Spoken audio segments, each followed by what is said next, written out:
Hello everyone, and welcome back to MORGBORG Tech. This is a quick unboxing of a Nokia 6102 on Cingular. So I'm going to start by breaking open into the box here.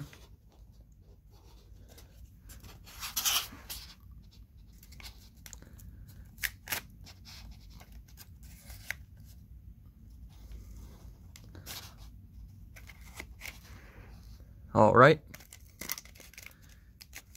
Pull out the phone here. So here you go. This thing looks like it's in pretty good condition.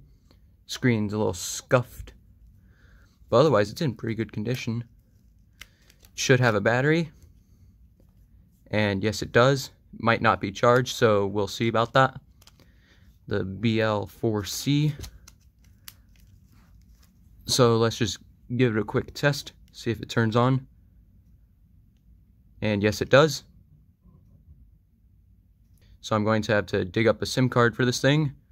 They actually call it a smart chip because that's the name of the SIM cards used for AT&T and Cingular back in the day.